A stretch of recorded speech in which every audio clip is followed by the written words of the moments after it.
So, this is a quick lesson on how to play You Can't Teach an Old Dog New Tricks by Seasick Steve, and it's on a 4-string cigar box guitar.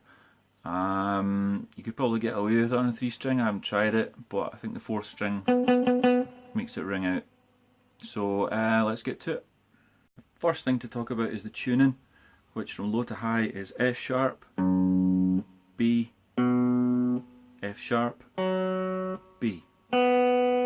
So the best way to get to that tuning, say you were in open G, which would be G, D, G, B, you've already got a high B string, which will stay the same, and you want the 2nd string to go down to B to match that, and the 2 other G strings you want to go down 1/2 step so that they're F sharp.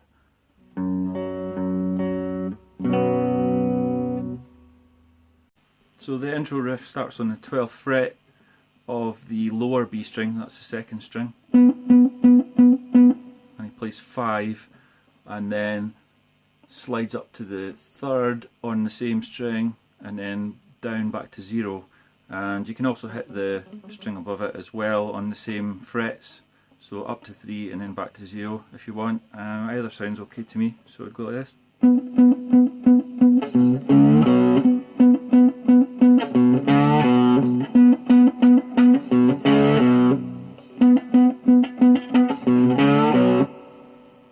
Then he does a slide from 3 to 0 and then up to the 3rd again and then to 0 on the top 3 strings. So it would be like this. And you need to keep playing the strings after that so that you, it's a sort of continuation up to going back to here.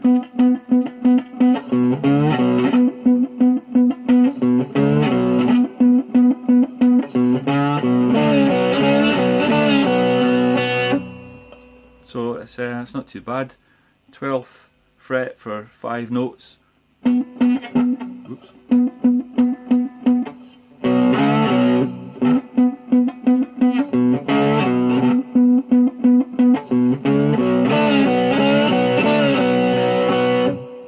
Just like that. And then the chorus where he sings, "Can you teach an old dog new tricks?" It's just a slide up to the 5th fret, then 3rd and then 0.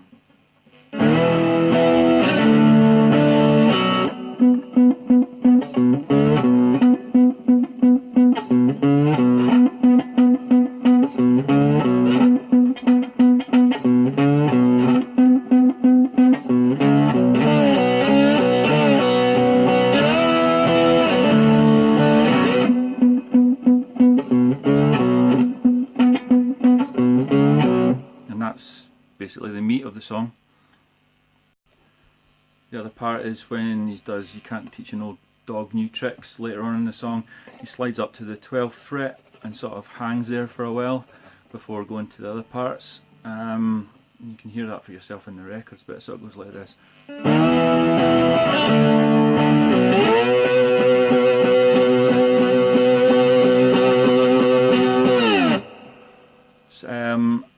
I tend to use the top 3 strings again. I don't like using the low F sharp. I don't think it adds anything, but it doesn't really matter if you hit it. So again.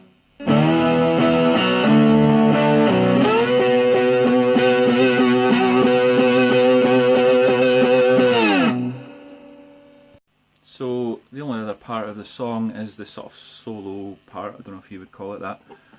First thing he does is slide up to the 7th fret in the high B string, and then does the 3 0 0 3 3 0 part. So it's like this.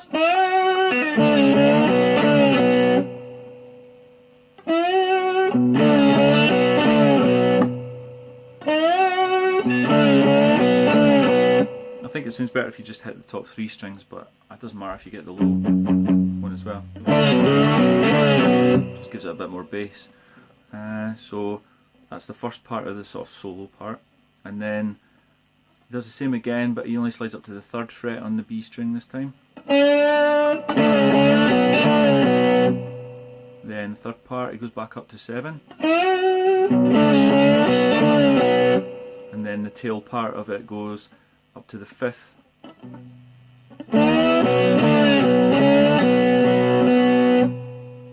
So the whole thing goes like this.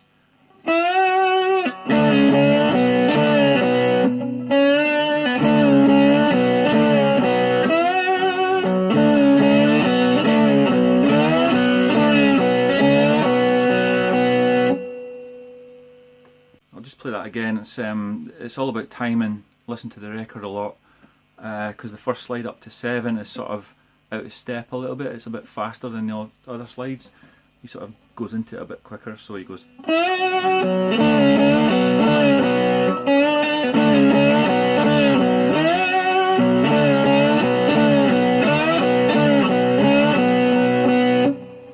I'll do that slower.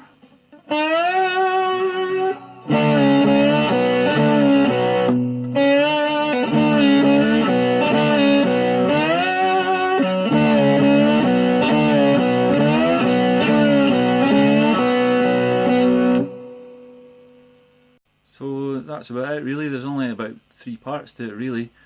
You just got to get the timing right, I suppose. Just listen to the record a lot, and if you've got this tuning, then you can play along to the record, because that's exactly the same. So I hope that helps someone. Cheers.